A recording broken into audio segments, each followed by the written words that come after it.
우리는 어제 룻기 3장에서 타작마당에서 이방 여인 룻이 보아스에게 용기 있게 청혼하는 것을 보았습니다.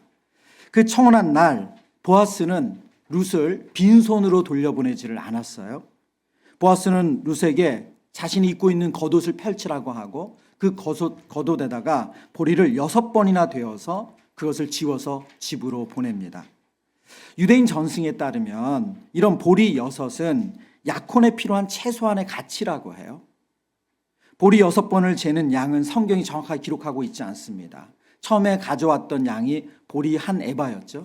그런데 어떤 그 양을 재는 키기로 쟀는지는 나와 있지 않아요. 이스라엘의 계량 단위가 크게 4가지입니다. 호멜, 에바, 세아, 오멜이라는 4가지의 계량이 있거든요. 여러 의견이 있지만 선물로 나오미에게 이것을 나오미에게 주라고 했기 때문에 선물로 나오미에게 준 것이기 때문에 에바보다는 더 큰 단위였을 거라고 추정을 해요. 그래서 더 큰 단위를 사용한다고 생각하면 세아가 되는데 그 세아로 6번을 된다라고 했을 때 그 양이 약 26kg 정도 될 거라고 추정합니다. 그러면서 보아스는 룻에게 시어머니에게 전화를 하고 말을 전했어요. 그가 이르기를 빈손으로 내 시어머니에게 가지 말라 하더이다 하면서 룻에게 그 말을 했던 거죠.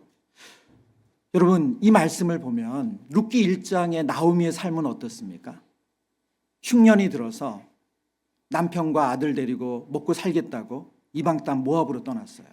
그런데 갑작스럽게 남편이 떠나갑니다. 너무너무 허무하죠. 그리고 나서 10년 동안 자녀들이 결혼했으니 아이를 볼 것이라고 생각했는데 아이들은 생기지 않아요. 그리고 2 아들이 앞다퉈서 세상을 떠났습니다. 그래서 나오미의 삶은 완전히 아무것도 없는 삶, 텅 빈 삶이었어요.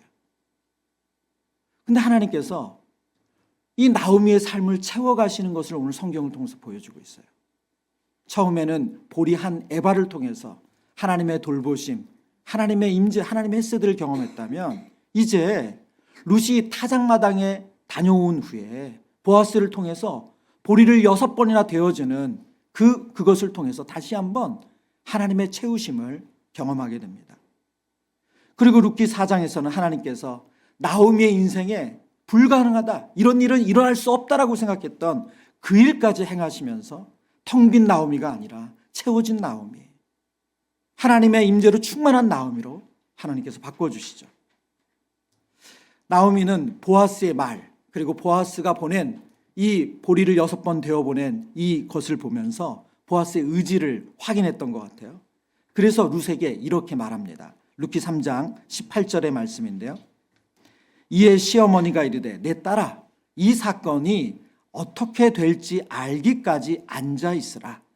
그 사람이 오늘 이 일을 성취하기 전에는 쉬지 아니하리라 하니라. 지금 시어머니 나오미는 타작마당에 보낼 때 룻을 보내면서 했던 상당히 도전적이고 그리고 약간의 긴장감이 있고 모험 넘치는 또 그런 모습이 아니에요. 상당히 안정감을 찾았어요. 어떻게 될지 알기까지 가만히 있으라는 거예요. 우리는 기다리면 된다. 그 다음 할 일은 보아스가 할 거다. 그런데 여기 어떻게 될지 알기까지라는 이 문장을 원어적인 의미를 살려서 그대로 읽으면 이렇습니다. 이 사건이 위에서 어떻게 떨어질지 알기까지예요. 이 사건이 위에서 어떻게 떨어질지. 무슨 말입니까? 지금 나오미는 보아스가 일 처리를 자기가 의지를 표명한 대로 할 거라는 것도 믿어요. 그렇지만 동시에 이 모든 일이 하나님의 주권적인 섭리 가운데서 일어날 것이라는 기대감이 있어요. 그래서 하나님께서 위에서 어떻게 이 일을 떨어뜨리실지 가만히 앉아서 기다리자.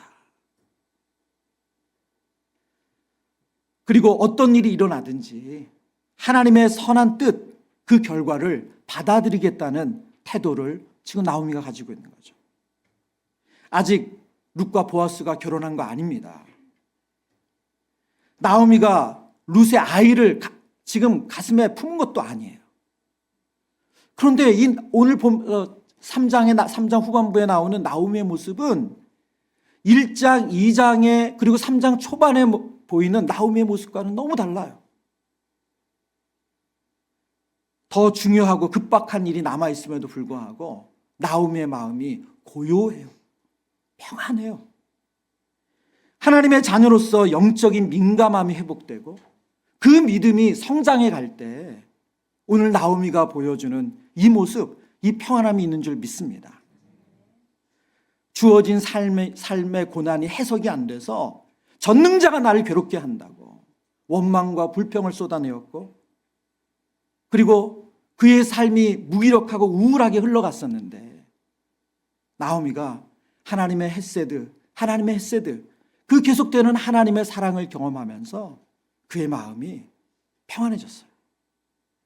기다릴 수 있어요. 저는 룻기 3장 후반부에 나오는 나오미의 모습을 보면서 소망을 갖게 됩니다. 하나님이 우리의 영혼을 치유시키시고 우리의 영혼을 평안케 하시고 우리의 영혼을 성장시키신 줄 믿습니다. 그래서 오늘 이 새벽에 우리가 은혜를 구하며 기도할 제목이 있어요. 하나님, 제 마음을 만져주옵소서. 제 마음을 치유하여 주옵소서. 제 믿음이 성장케 하여 주옵소서. 우리의 믿음이 주님이 바라시고 원하시는 대로 성장하게 하여 주옵소서. 오늘 룻기 4장은 바로 그 결전의 날이 됐습니다.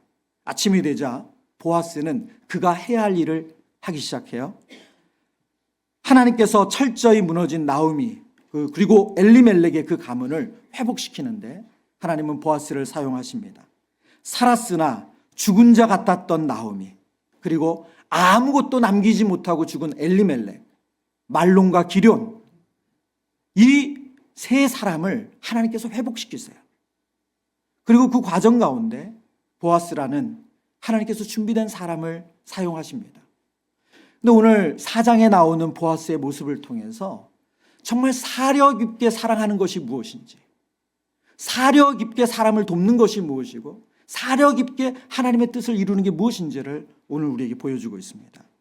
그 첫 번째는 하나님께서 주신 질서를 따라 순리대로 일한다는 거예요.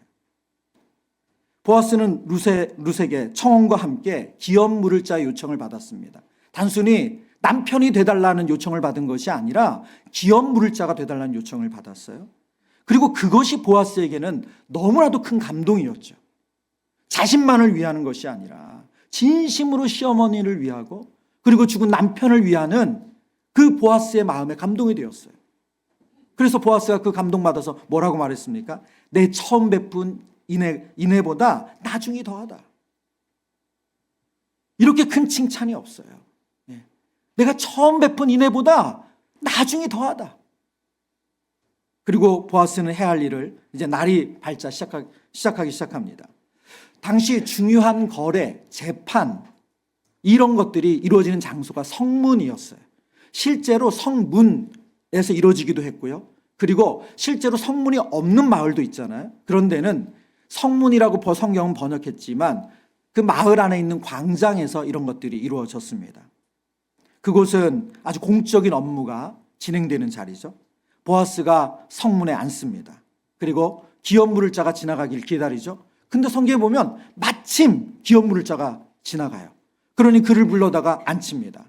그리고 성 안에 있는 장로 10명 또한 배석하게 하죠. 자리에 앉혀요. 꼭 오늘날 보면 재판할 때 다 자리에 앉아 있는 거 똑같습니다. 그 형태를 이루어요. 이제부터는 공적인 자리가 마련됐습니다. 기업 물을 자와 보아스의 사적인 이야기가 오가는 것이 아니라 재판장에서 속기사가 다 기록하듯 공적인 내용이 진행이 되는 거예요. 룻기 4장 3절과 4절 말씀입니다. 보아스가 그 기업 물을 자에게 이르되 모압 지방에서 돌아온 나오미가 우리 형제 엘리멜렉의 소유지를 팔려 함으로 내가 여기 앉은 이들과 내 백성의 장로들 앞에서 그것을 사라고 내게 말하여 알게 하려 하였노라. 만일 내가 물으지 아니하려거든 내게 고하여 알게 하라. 내 다음은 나요. 그 외에는 물을 자가 없느니라 하니 그가 이르되 내가 물으리라 하는지라. 지금 이제 어떻게 보면 이 공적인 자리에서 어떤 내용을 다룰지에 대해서 이야기를 하는 거죠. 기업 물을 자에게 말합니다. 지금 나오미가 엘리멜렉의 그 기업을 물러야 되는 상황이다.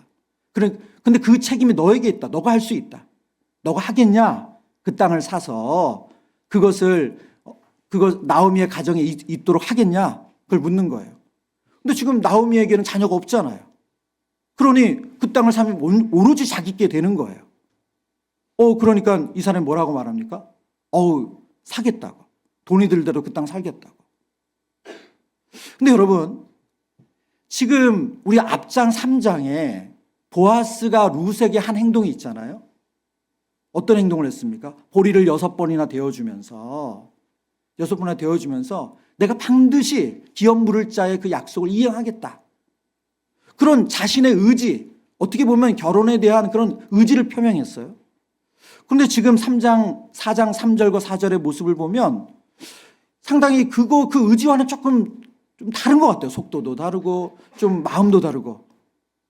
지금 기업 물을 자를 앞에 세워놨으면 이렇게 얘기해야 되는 거 아니에요? 당신이 1순위가 맞는데 내가 좀 급해. 내가 지금 벌써 마음이 어디까지 갔어. 그러니 나에게 그 기회를 달라. 여러분, 이래야지 조금 그 3장에 보여줬던 그 의지나 태도와 맞지 않아요? 성경학자들이 이 본문을 해석하면서 이런 표현을 썼어요.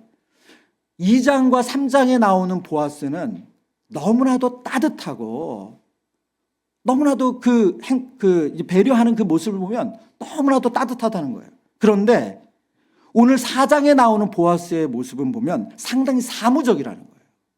예. 그런 따뜻한 모습이 나타나지 않고 상당히 사무적이래요. 기업 물을 자의 역할을 자신이 꼭 맡지 않아도 되는 사람처럼 그렇게 냉정하게 보인다는 거예요. 근데 우리는 여기서 보아스의 성숙함을 발견합니다. 보아스는 기업을 물은다는 일의 성격을 너무나도 잘 알고 있었어요. 겸손히 하나님 앞에 이 모든 것을 맡기며 지금 순리대로 진행하고 있는 겁니다. 그래서 백성들과 장로들 앞에서 이것을 공개적으로 그 순리대로 진행해 가는 거예요. 만일 내가 물으지 않으면 내가 물을 거야. 그런데 우선순위는 당신에게 있다. 순서를 뒤바꾸지 않습니다. 보아스는 룻에게 청혼을 받을 때부터 룻의 그 희생의 마음을 너무나도 귀히 여겼습니다. 그래서 룻기 3장에 보면 그 밤에 타작마당에 청혼을 받을 때도 보아스가 뭐라고 말하냐면 나보다 더 가까운 자가 있다. 그 사람이 당신을 위해서 기업 물을 자의 역할을 만약 한다면 그것도 좋다. 왜요? 누가 하든 그 기업 물을 자의 역할을 룻에게 해주면 그것으로 인해서 룻과 나오미는 땅을 얻고 그리고 자녀가 생김으로 그 땅이 그들에게 가기 때문에 꼭 자신이 아니어도 된다는 거예요. 이게 보아스의 진심이었어요. 그러나 만약에 그렇게 안 될 경우, 그렇게 되면 반드시 내가 그 기업 물을 자 역할을 감당할 거다. 순리대로 돼야 된다고 그런 처음부터 이야기를 했어요. 그러나 저는 성경을 묵상해 보면, 오늘 4장을 묵상해 보면 보아스는 확신했던 것 같아요. 어떤 확신? 이 기업 물을 자가 그 역할 안 할 거다. 그걸 어떻게 알 수 있냐? 보아스가 아주 자신 있게 그 기업 첫 번째 우선순위에 있는 기업 물을 자가 내가 물으리이다. 내가 그 땅 사겠다. 라고 아주 빠르게 대답을 하자 바로 이어서 이렇게 얘기하죠. 4장 5절입니다. 우리 같이 읽어보겠습니다. 그 밭을 사는 날에 곧 죽은 자의 아내 모압 여인 룻에게서 사서 그들이 죽은 자의 기업을 그의 이름으로 세워야 할지니라 하니. 아멘. 여러분, 이 말씀을 보면 우리가 정말 사람 말은 끝까지 들어봐야 돼요. 네, 계약의 조건이 있다는 거죠. 당신 그 땅 살 수 있는데, 그래서 그 땅 당신의 가문의 땅으로 계속해서 당신이 누릴 수 있는데 조건이 있다. 그 조건이 뭐냐? 그러려면 죽은 자의 아내 모압 여인의 룻에게서 사서 그 죽은 자의 기업을 그의 이름으로 세워야 한다. 기업 물을 자는 이게 무슨 뜻인지 알고 있었어요. 아, 내가 돈 내고 땅 사서 그거 내 거 되는 게 아니고 남 좋은 일을 시키는 거구나. 그걸 알았어요. 룻에게서 아이가 생기면 그 아이에게로 이 땅이 물려가는 거구나. 자기게 되지 않는구나. 그걸 알았어요. 그러니까 뭐라고 말합니까?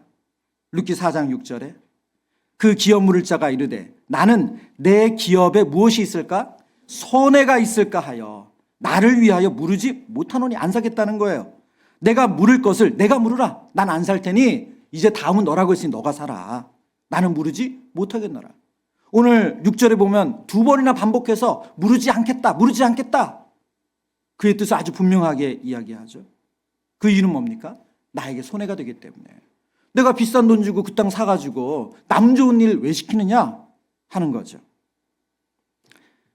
앞서도 말씀드렸지만 보아스가 이렇게 사무적이고 냉정하지만 보아스는 이것이 어떻게 흘러갈지 너무나도 잘 알았던 것 같아요.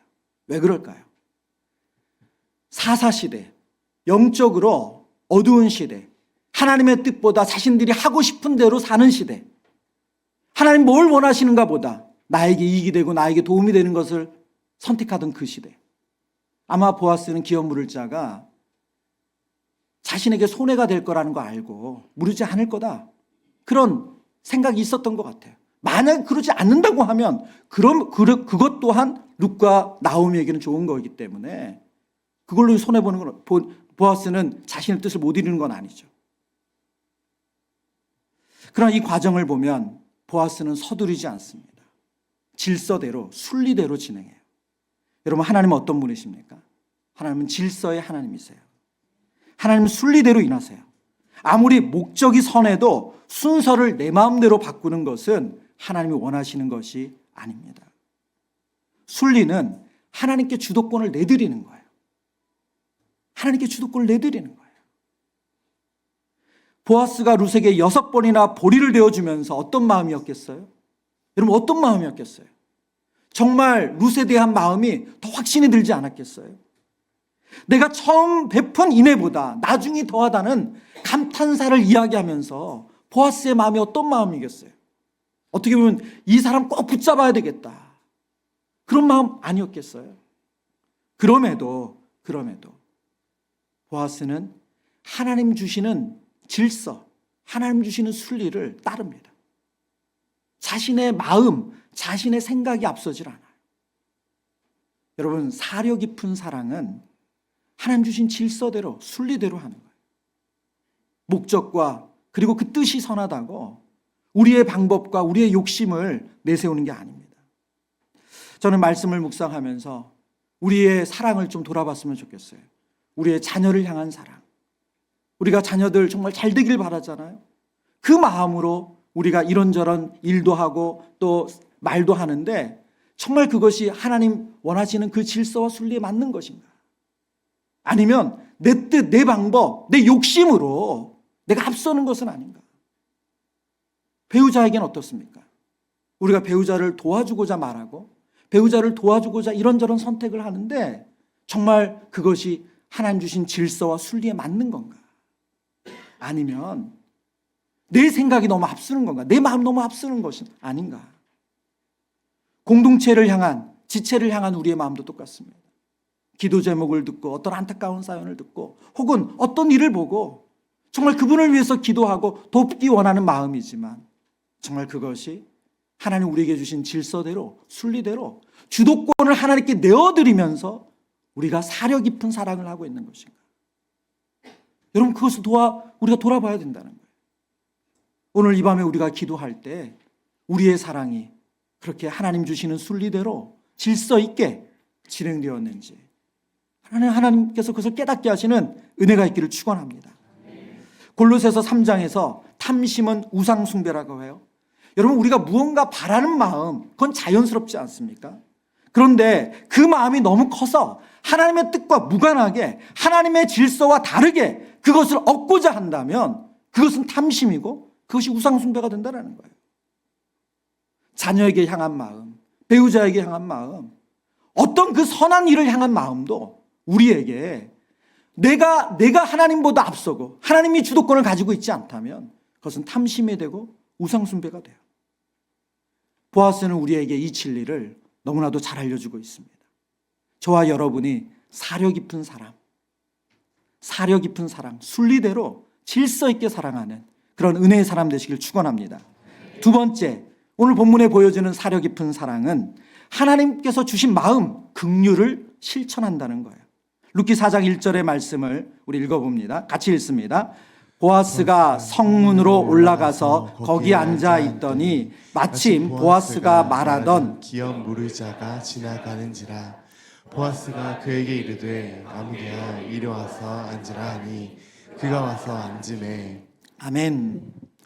오늘 본문을 읽다 보면 좀 재밌는 표현이 있어요. 그게 뭐냐면 보아스보다 먼저 기업 물을 책임이 있는 그 엘리멜렉의 친족이죠. 그 분을 부를 때 성경이 이름을 부르지 않고 정말 낯선데 아무개라고 해요. 아무개. 네. 참 재밌는 표현이죠. 왜 성경 이 아무개라는 히브리어가 펠로니 알모니라는 단어거든요. 펠로니 알모니. 예. 이 단어는 이 언어적 유의예요. 언어적 유의. 그러니까 모음이 유사한 단어를 그냥 반복해서 하는 거예요. 예. 이 언어적 유의로 이 펠로니 알모니라는 히브리어를 사용을 했습니다. 성경에 사용된 용례를 보면 좀 이해가 되실 텐데요. 사무엘상 21장에 보면 어떤 표현을 쓰냐면 이러저러한 곳, 특정한 지명을 얘기하는 게 아니라 이러저러한 곳, 이게 페로니 알몬이라고 쓰였어요. 그리고 열왕기하 6장에도 우리가 아무데 진을 친지라 해서 아무데가 페로디 알몬이에요. 그것을 오늘 본문은 사람에 대입해서 아무개라고 번역을 했습니다. 여러분, 어떻게 사람을 불러놓고 아무개 일로 와봐, 이렇게 말이 되겠어요? 그것도 베들레헴에서 같이 그 다음이라고 하니까 서로 얼굴도 알고 이름도 알고 아는 관계일 거 아니에요. 예? 그러니까 오늘 본문은 성경을 기록한 기록자가 의도적으로 그 사람의 이름을 아무개라고 한 거지 보아스가 이 사람을 아무개로 불렀다는 뜻은 아니에요. 예. 그러면 정말 무례한 거죠, 그거는. 예. 분명히 보아스는 그의 이름을 알았을 것이고 그 친족의 이름을 불렀을 것입니다. 그런데 성경을 기록한 기록자가 굳이 그의 이름을 기록할 필요성을 느끼지 않았다는 거예요. 그럼 왜 그의 이름 대신 아무개라고 기록했는가? 구약학자 김지찬 교수님의 설명을 좀 여러분에게 들려드리려고 하는데요. 보아스보다 더 가까운 기업 물을 자는 형제의 이름이 끊어지지 않도록 하는 일에 관심이 없는 자였다. 엘리멜렉, 말론, 기럨, 대를 잇지 못하고 끊어지는 거, 그들의 이름이 끊어지는 거에 관심이 없었다는 거예요. 그렇다면 남의 이름이 끊어지지 않도록 하는데 관심이 없는 자는 결국 자기 이름도 끊어지게 된다는 것을 룻기 기자는 핵심적인 메시지로 전하는 것이다. 뭐예요? 형제 이름이 끊어지는데 관심이 없는 자는 결국 그의 이름도 끊어지게 된다는 거예요. 그렇다면 이 같은 점을 분명히 드러내기 위해 기업 물을 자의 이름이 있음에도 불구하고 이름을 밝히기를 꺼려하고 아무개여라고 했다는 것이 학자들의 중론이다. 지금 아무개라는 이름을 통해서 하나님은 메시지를 주고 있다는 거예요. 이 룻기를 읽는 모든 사람들에게 형제 일에 관심이 없어? 죽든지 말든지, 그 형제 대가 끊어지든지 말든지, 그 땅을 잃든지 말든지, 그 이름에 관심이 없는 사람은 나도 너의 이름을 기억하지 않는다. 기업 물을 자의 의무를 행하지 않는다는 것은 이스라엘 안에서 아주 수치스러운 일이었습니다. 물론 이것이 시간이 지나면서 그것이 많이 희석되긴 했지만 그 자체로 그 역할을 안 하는 것은 수치스러운 일이에요. 그 말씀을 하나님께서 모세를 통해서 처음 주실 때 이런 아주 구체적인 예를 드셨어요. 신명기 25장입니다. 신명기 25장 8절과 9절. 그 성읍 장로들은 그를 불러다가 말할 것이며 그가 이미 정한 뜻대로 말하기를 내가 그 여자를 맞이하기를 즐겨하지 아니하노라 하면 무엇입니까? 고엘, 형이 죽었어요. 그러면 동생이 형수를 아내로 맞아야 되잖아요. 그런데 그것을 맞아들이기 원하지 않는다는 거예요. 그러면 9절 같이 읽습니다. 그의 형제의 아내가 장로들 앞에서 그에게 나아가서 그의 발에서 신을 벗기고 그의 얼굴에 침을 뱉으며 이르기를 그의 형제의 집을 세우기를 즐겨하지 아니하는 자에게는 이같이 할 것이라고 하고, 하나님께서 이 고엘, 이 기업 물을 자 제도를 정하시면서 이 역할, 그 역할을 해야 되는 책임 있는 사람이, 의무가 있는 사람이 그 역할을 안 하면 어떤 과정을 거친다고요? 그 역할을 안 하는 사람에게 과정이 뭡니까? 오늘 똑같아요. 성문에 모여서 장로들 앞에서 지금 그 형수죠. 형수가 그 책임을 다하는 그 형제를 데리고 와서 세워놓고서 어떻게 한다고요? 그의 발에 신을 벗긴대요. 그리고 그의 얼굴에 침을 뱉은대요. 이것을 통해서 너는 너가 해야 될 책임, 너가 해야 될 고엘의 의무, 그것을 이행하지 않았다라는 것을, 이 과정을 밟는다는 거예요. 너무나도 수치스러운 일이죠. 오늘 본문에도 보면 이 계약이 끝날 때 신을 내어주죠. 거기서 나온 거예요. 이 신명기 말씀에서 나온 거예요. 그냥 이 일 자체는 내가 무르지 않는다라고 끝나는 일, 그런 일로 끝나는 게 아니라 본인에게는 나는 그 책임을 다하지 않은 사람이야 라고 낙인이 찍힐 만한 일이고 수치스러운 일이라는 거예요. 근데 아무개는 그 일을 선택했어요. 왜요? 나에게 손해가 되기 때문에, 나에게 이익이 되지 않기 때문에. 형제의 대가 끊기든 그 이름이 사라지든 나와 무슨 상관이야. 여러분, 하나님께서는 이 아무개에 대해서 오늘 아주 강하게 말씀하고 계신 거예요. 아무개로 살아갈 수 있는 우리들에게 그것은 하나님 나라 백성의 모습이 아니라고 지금 말씀하고 있는 거예요. 우리가 그 길을 선택하면 하나님과 관계가 없다는 거예요. 하나님께서 세우신 나라는 함께 더불어 살아가는 공동체입니다. 나만 배부르고 나만 아프지 않으면 되는 게 아니고 함께 울어야 되고 함께 웃어야 돼요. 그래서 신약 성경에서 야고보서 사도를 통해서 이렇게 말씀합니다. 야고보서 2장 13절 우리 소리내서 읽어봅니다. 긍휼을 행하지 아니하는 자에게는 긍휼 없는 심판이 있으리라. 긍휼은 심판을 이기고 자랑하느니라. 아멘. 긍휼이 행하지 않는 자는 긍휼 없는 심판이 있대요. 여러분, 하나님이 우리를 긍휼히 여기지 않으시면 우리에게 구원은 없는 거예요. 에베소서 말씀처럼 그 크신 긍휼로 인하여, 그 긍휼의 사랑으로 인하여 우리가 구원을 얻은 거예요. 근데 하나님 우리를 긍휼히 여기지 않는다? 그럼 우리에게는 소망이 없어요. 그 긍휼을 받은 하나님의 백성이 우리의 정체성이에요. 이스라엘 백성들이 고아, 과부, 나그네들을 이렇게 섬겨야 되는 이유는 그들의 정체성이 거기에 있기 때문이에요. 애굽의 종되었던 그들을 하나님께서 건져내 주셨어요. 그게 그들의 정체성이에요. 그런데 그들이 고아를, 과부를, 나그네를 돌보지 않는다. 고통당하는 형제를 돌보지 않는다. 그것은 하나님 백성이란 정체성을 그들 스스로 끊어버리는 거라는 거예요. 로마서 9장에서 이렇게 말씀하십니다. 9장 16절. 그런즉 원하는 자로 말미암음도 아니요 다른 박질하는 자로 말미암음도 아니요 오직 긍휼히 여기시는 하나님으로 말미암음이니라. 우리가 하나님의 자녀된 것은 하나님이 우리를 긍휼히 여겨주셨기 때문에, 그게 우리의 정체성이라는 거예요. 그럼 우리가 해야 할 일은 뭡니까? 우리의 책임, 고엘, 기업 물을 자의 책임을 우리도 하는 거예요.